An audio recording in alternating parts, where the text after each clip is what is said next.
Passion Harvest. Hello, passionate listeners. Welcome to Passion Harvest. Thank you for joining us today. I'm Louisa, your host, International Passion Ambassador. And if you like this episode, please do subscribe. A very exciting guest today, Kelvin Chin. Kelvin Chin is a life after life expert. Kelvin is passionate about enabling others to understand death and dying and to overcome their fears. Kelvin is the author of the best-selling book, Overcoming the Fear of Death, through each of the four main belief systems, a non-religious approach to the four beliefs that underlie all religions and cultural beliefs. Kelvin Chin has studied meditation personally with Maharishi Mahesh Yogi and taught the first meditation courses at West Point and in the US Army in Korea.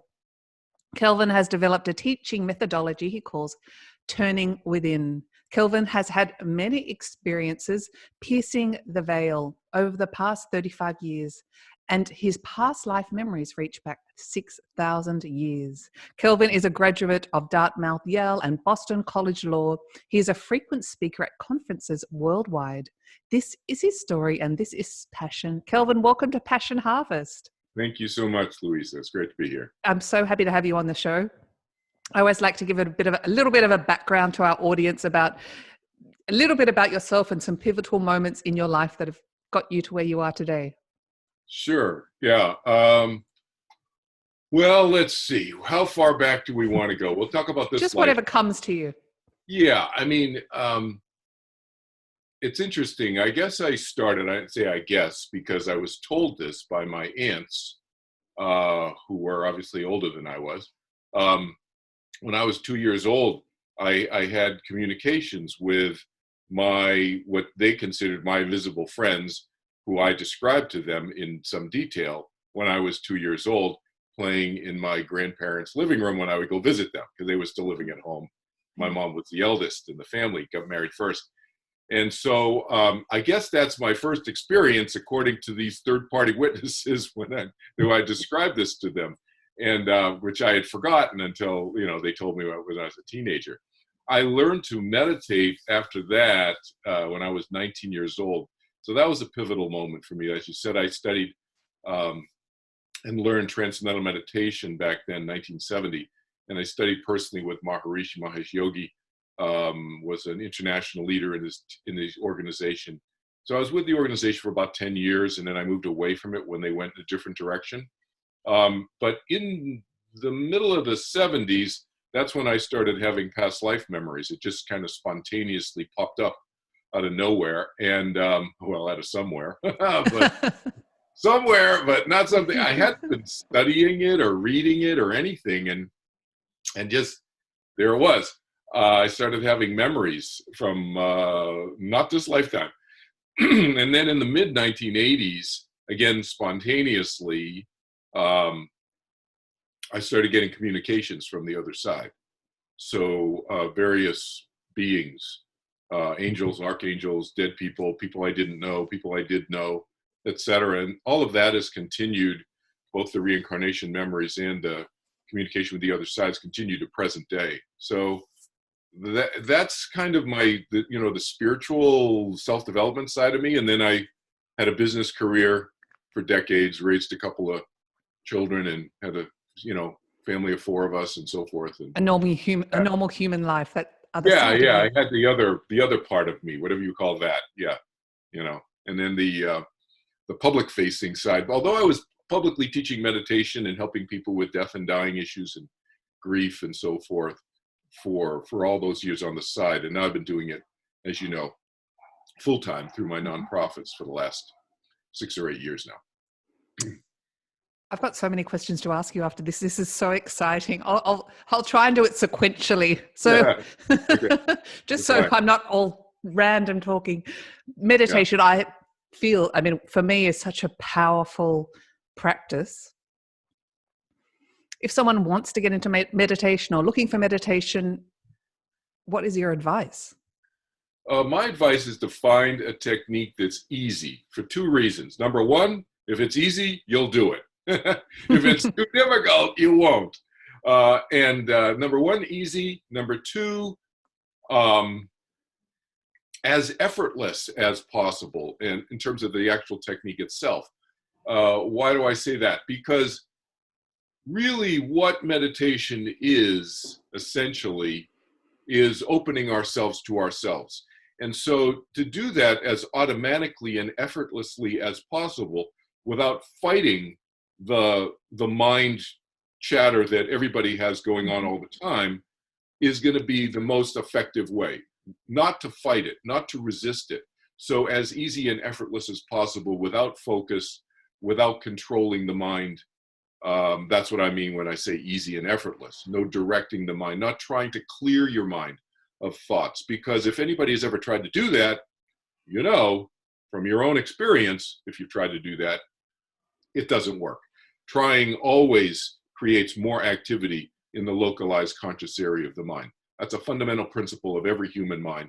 And so we need to find a technique, a meditation technique, that works the opposite of that. And so that's what I've been teaching for these past 47 years. But you know, that's my recommendation. Seek out that type of process that is as easy and as effortless as possible, because that's what's going to turn on your parasympathetic nervous system the fastest, the opposite of the fight or flight, going to reduce your stress, and it's going to expand your mind out of that, what I call the 8-inch plastic bucket part of our mind, you know, the conscious focusing part of our mind. It's going to expand our mind out of that as quickly as possible, expand our conscious capacity for experience.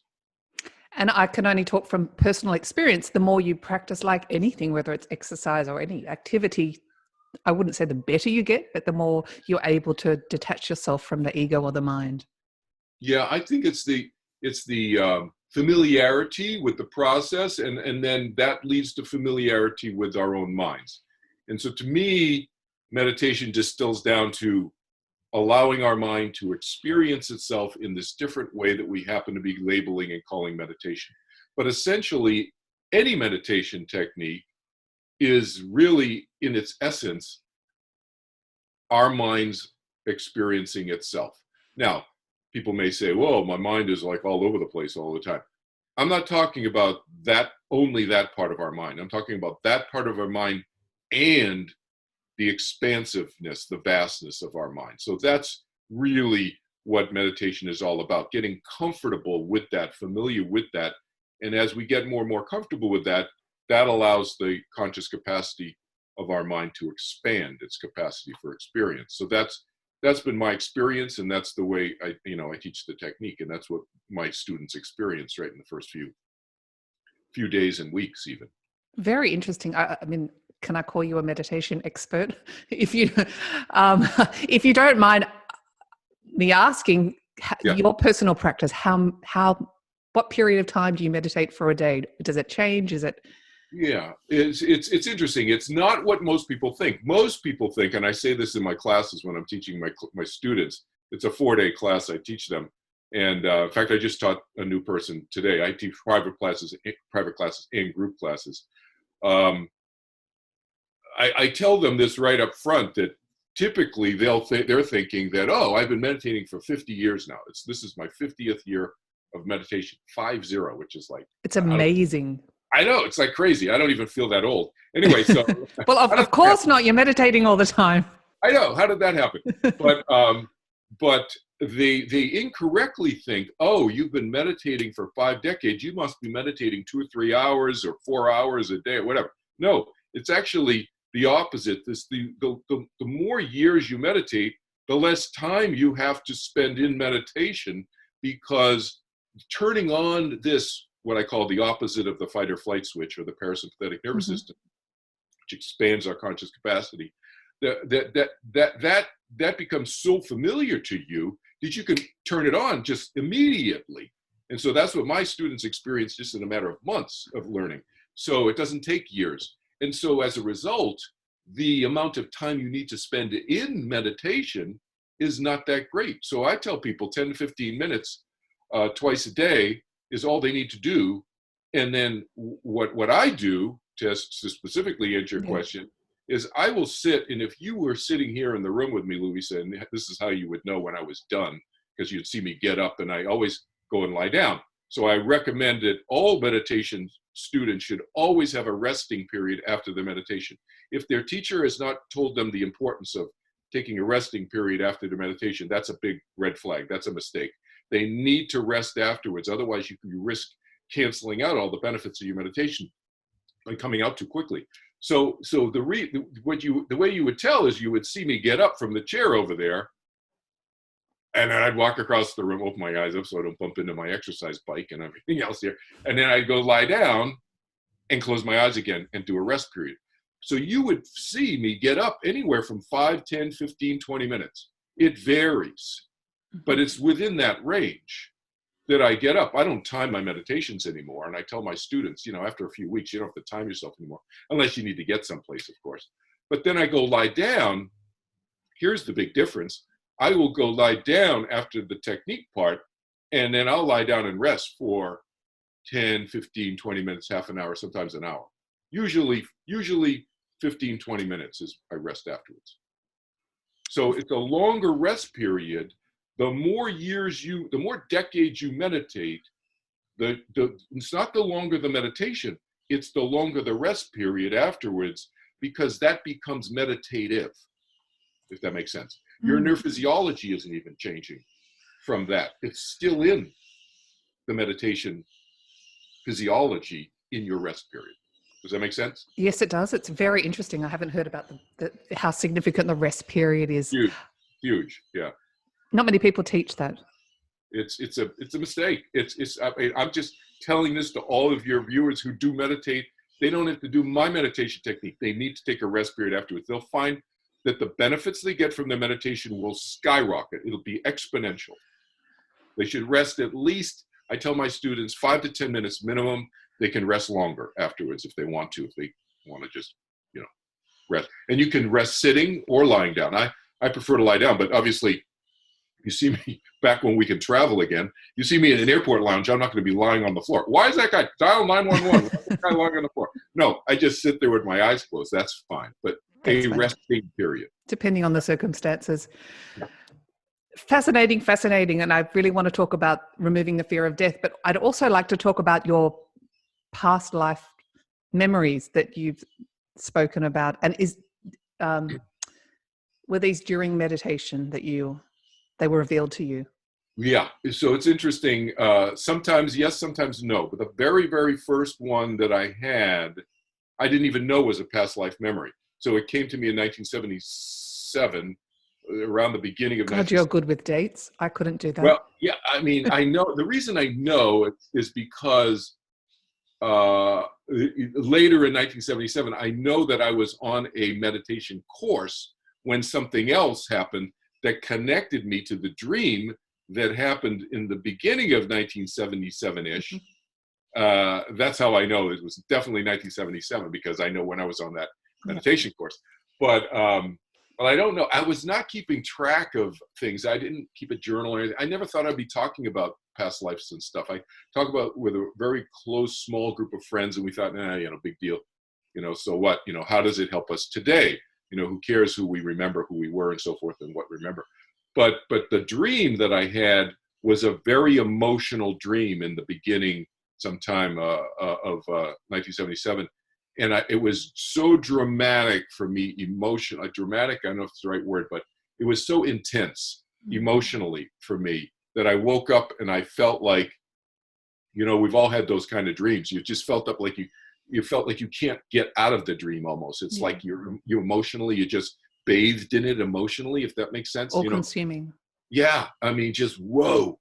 And it was not a lot of details in the dream other than I was incredibly emotionally upset and crying and so forth in the dream, etc. And I don't know if I'd ever had a dream like that where I was that kind of emotional in a sad way, distraught, and so forth. And so I just mentioned it to a friend, I don't know, 6 or 8 months later at that meditation course that I had mentioned.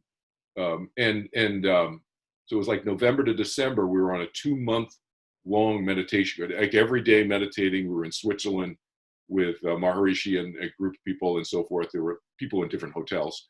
And in our hotel, there were about 80 of us or something like that. and we were just out going for a walk. And I told him, my friend, who were just after lunch, walking up through a meadow, it was just beautiful, cows on either side. And I started to tell him about the dream that I had 8 months earlier, where I think I just told him, like, I was really upset. And then he told me the dream, and he told me where I was in the dream. He told me he described the whole thing to me, what I was wearing and everything. And I said, how did you Wow. know that? And he said, because I'm the one who found you. I found you then. See, I just thought it was a dream. I didn't know. found you in that 2000 lifetime or on the Yeah. astral? 2,000 years ago, he found me in that ditch on the side of the road. He found me 2,000 years ago. We were brothers. I didn't know this until, when more memories came later. But I just thought it was a dream where I was upset. Okay. I didn't know it had anything to do with it, anything other than I was having a dream. I was upset.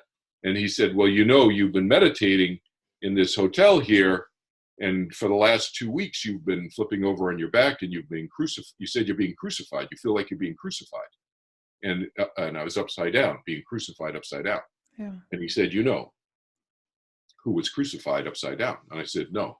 So I grew up Protestant, and I went to Sunday school. I think my parents literally just wanted time away from the kids, so they brought us and they parked us at school. They never went to church, right? Christmas and Easter, they went to, that was it. And they just, my dad would drop us off and he'd go home and whatever. And I didn't pay much attention in Sunday school, but my friend who told me he found me, he was an altar boy, Catholic, blah, blah, blah, the whole nine yards. And so he knew everything. And he said, who was crucified upside down. And that's when he told me who I was. So then I opened up, and the floodgates opened up, and I had all kinds of memories, and being with Jesus and so forth, and traveling, and all his messages, et cetera, et cetera, et cetera. So that opened up in 1977. Interestingly, we can get to this later, but in 1970, in February 2020, somebody told me a story. Another TM teacher from back then, who I just met recently, told me a story about a TM teacher. His name's Charlie Lutz, who was part of the spiritual side. I wasn't part of that side of the TM organization. It had a spiritual side, had a more scientific side. I was teaching in the more scientific, business-oriented side. This guy, William Baldrige, told me a few months ago that he heard that Charlie Lutz in 1973 had talked about a TM teacher in the TM organization who was this person. Interesting. That was 4 years before I had my memory. So people might say, well, you have these memories of past lives. How does that help or transfer to this life? Exactly. What is their purpose? So what's the purpose? The purpose to me, well, I make it this purpose. I don't think there is a purpose like cosmically, but I make it, for me, the purpose of remembering stuff is to inform me more about who I am, my personality as Kelvin Chin today, because I'm fully immersed in being Kelvin Chin in the 20th and 21st centuries. And so how does it inform and help me live my life better as Kelvin Chin today? Better meaning more effectively, happier, more productively. So example, another past life memory I had, and I talk about this in my book. Do you want to hold it up? Yeah, here's my book. So there's my book. People can get it on Amazon and Barnes and Noble online and so forth, and it's available in Australia and India and all over the place, all over the world. The one I talk about in there was when I was a slave. I was African, very dark, black, blue, black. You know that phrase people say, blue, black, dark, that really dark black skin. Yeah. Very, very dark brown, almost black skin. Around 2,300 years ago. And so I remember almost drowning on what I thought was the ocean, but it turned out to be the Mediterranean. I worked backwards. I I teach people and tell people, follow the breadcrumbs. So you get a little breadcrumb of information, follow it backwards and look at where, and so I eventually had a picture of the boat where it was in that had gotten blown up, and I realized, well, what kind of boat is that? I look it up and so forth and so on, find out that I was a Carthaginian slave. I was African, but I was enslaved by the Carthaginians fighting the Romans on what I thought originally was the ocean because I couldn't see land, but it was the Mediterranean, right? And so 330 BC, I'm guessing I was probably in the Punic Wars. So close enough, 2,300 years ago. I have used that memory today, to answer your question, to fuel me because I willed myself. I remember the willpower. What I remember from that lifetime is willing myself to stay alive because I'd been floating on a piece of wreckage for days. I don't know how many days, but many days without food and water. And I was literally roasting in the sun, literally, cooking in the sun, my body. But I willed myself mentally to stay alive. That has informed me today about the power of my mind through 5 layoffs since I was 50 years old. I've been laid off.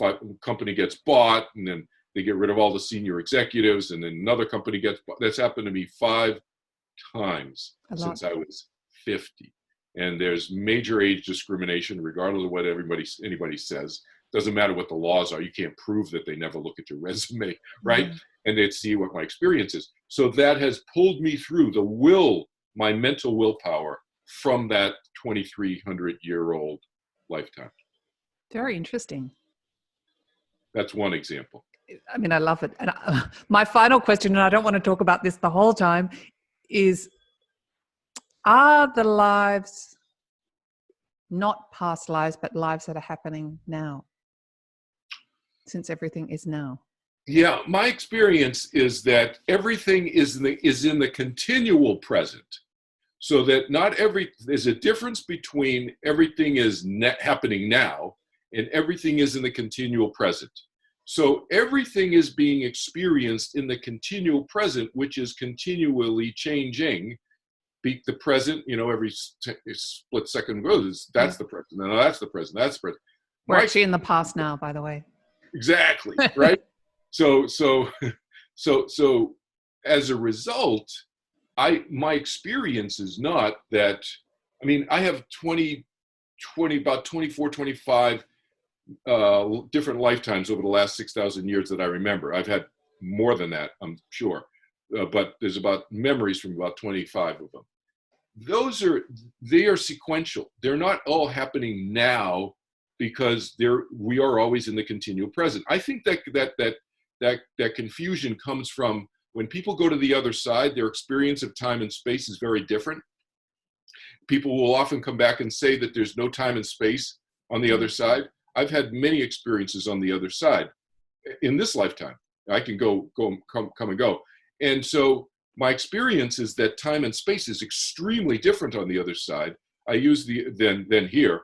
I use the analogy of like, okay, we're energy. When our physical biological body dies, if we continue, then we're energy. So what is measurable as energy that we know on this side of the veil in planet Earth? Light. The speed of light we can measure. The speed of light is close enough. I'll round it up.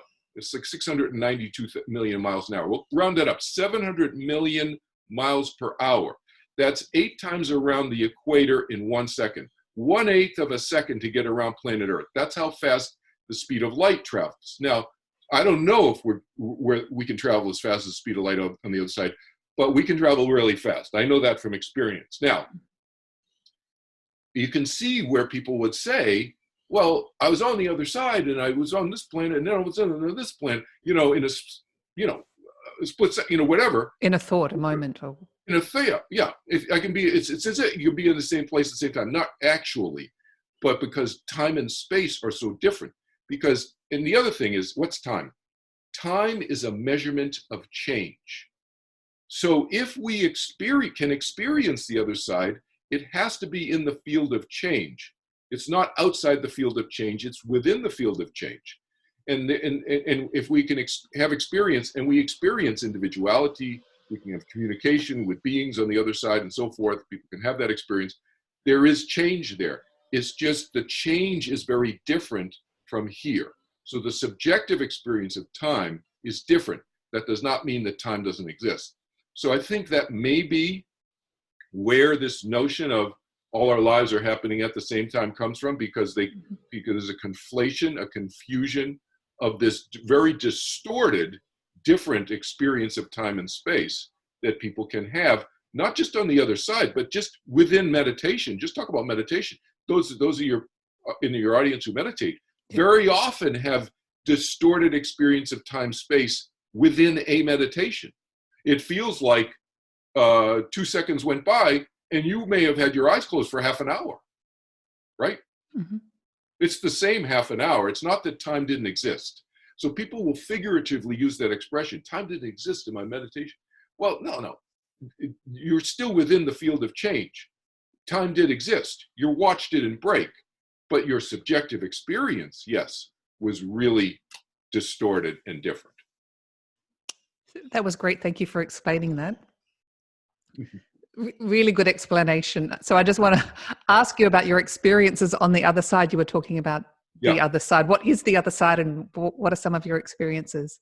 I tell people right up front, I said there's less difference between the other side and this side than people realize. Now, of course, there's lots of difference.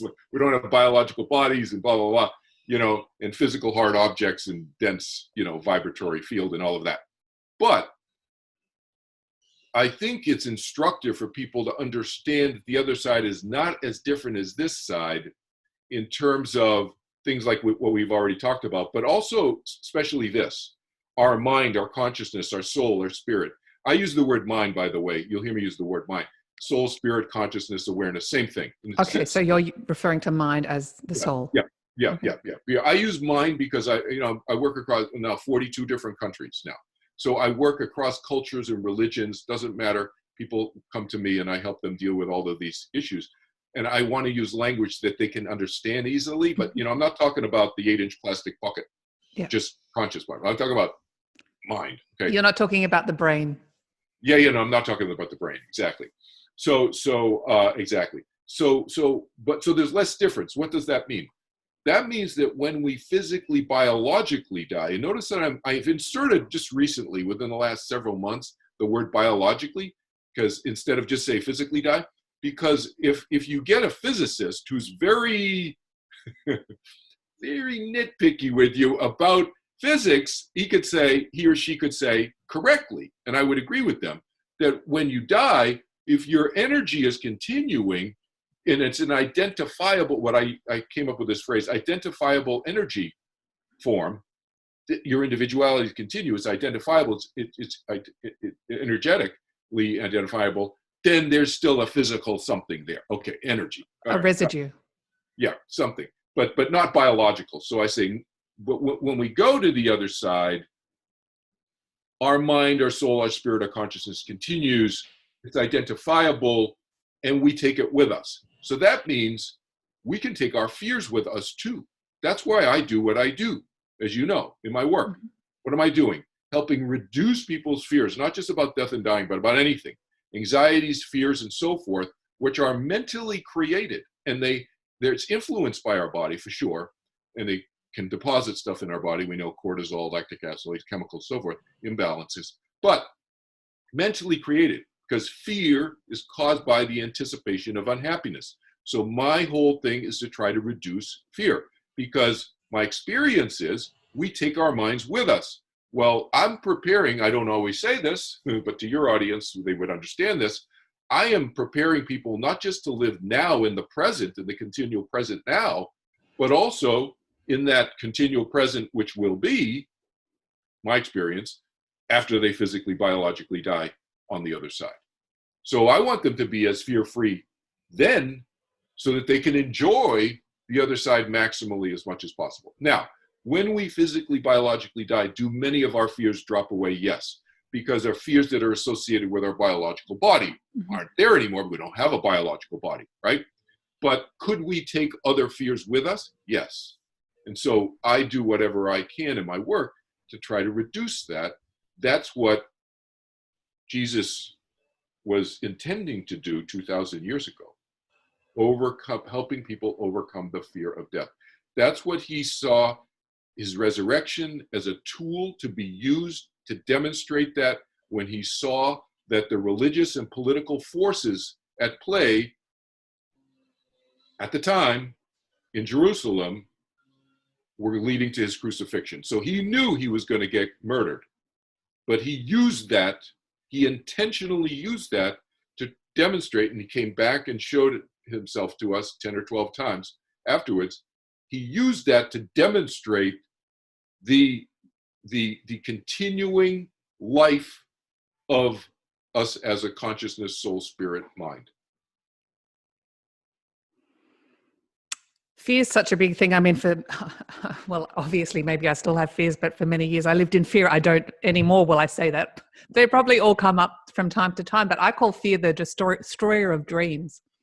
Yeah. And my question to you is, and you did mention that most of our fears are dissolved when we die. If we are reincarnated, do some of those fears are in our energetic residue or in our mind residue, our soul residue? Yes, absolutely. So I wouldn't say most of them are just dissolved when we die. I would say the ones that are oriented to our physical biological body, right? Because we don't have a physical biological body. So if we have a fear about cancer or whatever, and then we die, we're not going to have the fear about cancer because we don't have a biological body to worry about getting cancer, for example. But we may have other fears that still continue. And to answer your question, yeah, they continue throughout the other side. And if we want to come back, by the way, to answer a question that some people probably have, do you have to come back? No, you can hang out. I've hung out on the other side for 200 years, 500 Earth years, at different times and so forth, and then come back. My most recent one, I was in World War II as like 8 years on the other side, Earth years. But you can come back if you want to. Nobody says you have to. There's nobody pushing you down, like, get out of here, you got to go back. No, it's a choice that people make. But yes, we take our fears with us, because it's not just our fears we take with us. We take our strengths with us. We don't just take our weaknesses with us. We take our strengths, because my experience over the last 6,000 years of the memories that I have is that my personality continues, and my personality has some weaknesses and strengths, we'll just call them, right? And so everybody's does. And so that my personality is what I take with me from lifetime to lifetime. And can the personality change over time? Yes. But my experience is that very slowly. So people who are narcissistic, don't hold your breath. They ain't going to be changing from not being narcissistic in one lifetime or 2 lifetimes. Yeah, it's going to take them a while, but they have to want to. They have to see their own folly. Who am I? Yeah, they have to see the folly in being a narcissist. That in fact that cruelty of being narcissistic all the time creates. You have to make more people around you feel worse in order to make yourself feel better. That's essentially the nature of narcissism and cruelty, is to make yourself more important than the other people. That way you feel better, because your self-esteem is so low, your level of self-confidence is so weak. That's what narcissists do. They puff themselves up by pushing other people down around them. So when they see that folly in that, then they will start to change. So my role is not to try to push narcissists or cruel people into changing, but to educate people. And maybe some of them may hear that educational point that I just made right there, that nutshell version. That's a 2-hour lecture, but then they might plant a seed and might cause them some doubt and start looking into why they might feel they want to change. I wanted to discuss a little bit more about fear, but my understanding is that we come back to this earth, to this physical plane in our human body for the expansion of our soul's growth. If we're staying on the other side, how are we going to expand and learn? Well, I think we can expand and learn on the other side as well. And quite frankly, in my classes, whether it's I teach a 6-part afterlife and reincarnation series of classes, and I teach meditation classes, as you've already referenced. I sometimes get a peek. I don't say this to my classes all the time, but sometimes I get a peek into the other side, and I can see 50, 100 people in my class, in the classes, sitting into my classes on the other side. So there's still an opportunity to learn, is my point, on the other side. Oh, okay. And so we have an opportunity to learn whether we're on the other side or this side. That's a choice people make. We're not, the whole notion that Earth is a schoolhouse and so forth, that's an angelic thing. So that's an angelic notion that's been promoted via psychics and channels and so forth to people on Earth. It's a very popular theory. It's a very popular one, and the angels love it because they get more recruits when humans die and they go to the other side. They get more recruits to the angelic. There's not just one angelic religion. There are many angelic religions on the other side, but there's a bunch of them. And so they've already kind of seeded, SEE, planted seeds, seeded the humans through psychics and channels and so forth, that this is all about learning and da. Now, the more self-aware people on planet Earth are more inclined to that because they do want to learn more about who they are and grow spiritually and so forth. But you look around, 7.6 billion people aren't here to learn.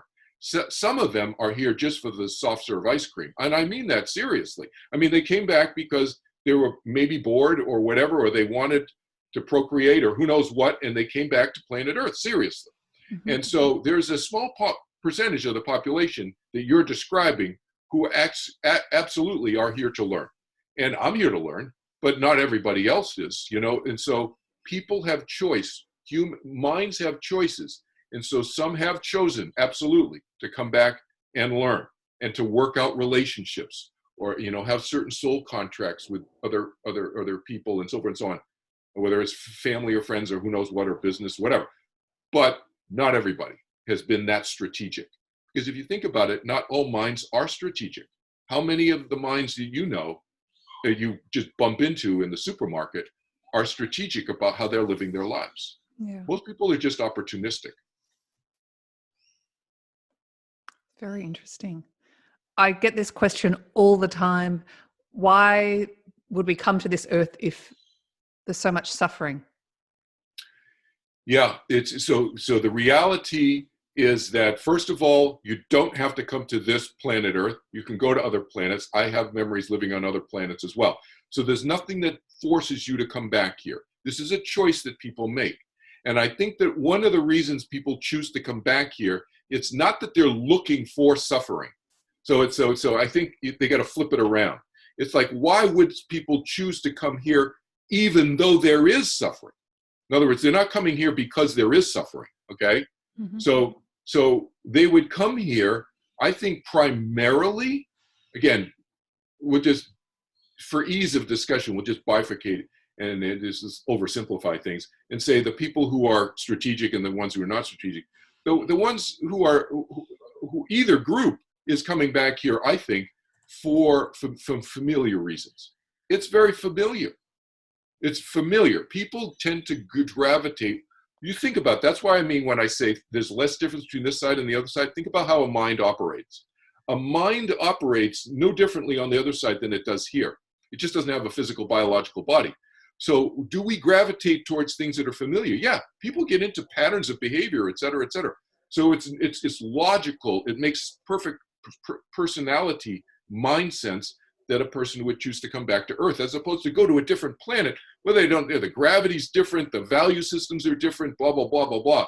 You got to get used to a different body. Oh, you can fly there. Oh, you can, no, you know, you can't fly here. You got to walk here, that kind of stuff, you know? So I think it's in spite of the suffering, not because of the suffering. I don't think people, you know, they don't formulate and can take that factor into consideration when they decide to come to Earth, back to Earth. Okay, I just don't think it's part of the equation. It's superseded by other things. That's where my family is going. I got to deal with the suffering thing. Okay, I got to get a job. I got to deal with jobs. There's this other planet. You don't have to have jobs. You know, people are taken care of and blah, blah, blah. You don't have to worry about food. I know I got to deal with that, but that's who I want to be with. They went down already, you know? I think those factors supersede the decision-making process. And you can just think of any number of other reasons, right? You like the taste of certain things. You cannot taste the ice cream on the other side. You can get it, but you don't have a biological body. I want the biological body for various reasons. Earth, I get the gravity, it's familiar. I want to go down there. Me personally, I think I come back here actually to help with decrease the suffering. So I go here because of the suffering. Like, I don't think that's where most people come. I do. I think I do. That's one of the reasons I come back. What a wonderfully interesting perspective you have on coming back to life. And of course you do. You're removing the stigma of fear from so many people and so many of your clients. Right. It is funny, fear. It's someone said to me once, I'm not fearful anymore. I'll just repeat that. But it's almost, she said to me, why do you almost imagine that your future is going to be worse than your present? Why? Yeah. Which is It's interesting true. what you said. Yeah, I think to answer her question, I think for most people, they live beyond the imagination horizon emotionally. They're living always in the continual present because that's reality. You know, we're in the continual present. The continual present I consider from here all the way to what our imagination horizon is. It's as if you can't see beyond the horizon physically. So they call it the imagination horizon. So people from here to there, that's their present. But people emotionally very often live on the other side of that. And that leads to suffering, unhappiness. Interesting. That would probably take me into the 4 main belief systems that you talk about. Yeah. What are they? So I came up with these 4 main belief systems talking to my buddy George, and we were like brainstorming this. It's like, why don't we talk about this so we can talk about death and dying more without stepping on people's cultural or religious toes? So these 4 beliefs are not religious or cultural, but they underlie all the religious and cultural beliefs. So the first one is the science belief about death, which was my father's belief before he died. And after he died, he went, oh, I was wrong about that. But he believed the science belief, one life, that's it. The brain, like you said, the brain and the mind, they are when the you same. die, you die. You die, you die. My father has the same belief. Yeah, my dad used to say, cigar hanging out of it. Let's get a picture. Cigar hanging out of it. Stick me in a box, throw the dirt at me, I'm done. That was my dad. Oh my God, mine says the same. Yeah, right? It's just like, yeah. It's like, that a lot of people. So anyway, that's the number 1. Second belief system that exists in the world, fear of continued existence. So they believe in an afterlife. I just call it afterlife. Some Christians would call it heaven. People call it Valhalla, whatever, Nirvana, whatever. But the continuation, but some fear, okay? For various reasons. Third belief system, belief in an afterlife, no fear, maybe even looking forward to it. Fourth belief system, reincarnation, past lives can come back into the lifetime. And so people are everywhere and somewhere there with the spectrum of those 4 belief systems. They fall somewhere there. Sometimes people are hybrids. They're like a 1-2. I get a lot of 1-2s. I think that this is it, blah, blah, blah, but I'm not sure. Or I'm afraid of oblivion. I'm afraid of after I die, I'm just going to be in this black void or something, which not happening. Don't worry about it. Doesn't happen. But, but people have the fear. And they can concoct an experience that's very much like that just based on their fear, right? People do that on this side all the time. Exactly. I was just about to say, over the premise, we create our reality. So we certainly can create. They do it on this side. Is Earth a place of punishment? No. Do people get punished on Earth sometimes? Yes. Is it a place of punishment like hell? No. Like a structural place? No. Is Earth a place of fear? Fear. Everybody's fearful. No. Can people create fear in their minds here on planet Earth? Yes. It's how you perceive it. It's absolutely perception. Yeah, but it's not a structural place, just like it's not a structural place of fear, and there's no structural place of hell and punishment on the other side either. Very interesting. I also know you do some grief recovery work. So how do you help loved ones? The first thing about grief is to understand what grief is. And there's huge misunderstandings about grief. So I just, people very often equate grief or grieving and sadness. They are not the same. So first of all, where does grief and grieving come from? it comes from a loss. So a loss of some familiar pattern of behavior or being, a person, a loved one, a dog or a cat or whatever. So it comes from a loss, but it come from any number of losses. It doesn't have to be a loss of a loved one. It could be loss of a job or divorce, etc. So there's many kind of losses. But grief falls into two parts in the way I define grief. One is the overwhelming sadness. So yes, it's related to sadness, but it's not the same as sadness. It's the overwhelming paralytic part. That's grieving, okay? Part of grieving. The other is the conflicting feelings that can come along with that loss of that familiar pattern of behavior, whatever, or loss of person, familiar pattern of the person. So that conflicting feelings. So with my mom who died in 1982, what kickstarted this whole thing of me thinking about this stuff, about death and dying and grieving, because I was a mess. I was grieving her loss when she died very young. She was in her 50s. And I am no longer overwhelmed by the sadness, although I still experience sadness, right? I've written about this, and I tell people that you don't lose the sadness. The sadness is directly proportional to the depth of love you have for the loved one. So it's incorrect for people to say, oh, you'll get over the sadness, don't worry about it, just give it time. Absolutely wrong. Absolutely disrespectful, I would argue, to that person who you're trying to comfort. No, it's the overwhelming part we can help them get rid of. And then the conflicting feelings, like my mom would say, don't come visit me in the hospital, you need to be studying and so forth, and I would take my books there, sit next to her, and she'd go down to the chapel, you're wasting your time here, I'm dying. I know you're dying. And I go down to the chapel and I'd cry, and I couldn't study, right? So she dies. I have all these conflicting feelings. Should I listen to her? Should I not listen to her? I was only 45. Almost like regrets in a way. Yes, regrets, yes. And like all missed expectations of what I should have said to her, what I didn't say to her. All this stuff, all of that is all part of this big burden that we carry, we call grief. And so I help people relieve themselves of that, recover from that, so they can move forward with their lives. I speak with a lot of people that are grieving. There's no time frame on grief, is there? So no, absolutely no. There's no time. You can grieve. You can carry the grief forever, and from lifetime to lifetime. We talk about that. We can carry that with us, and so why not recover from it?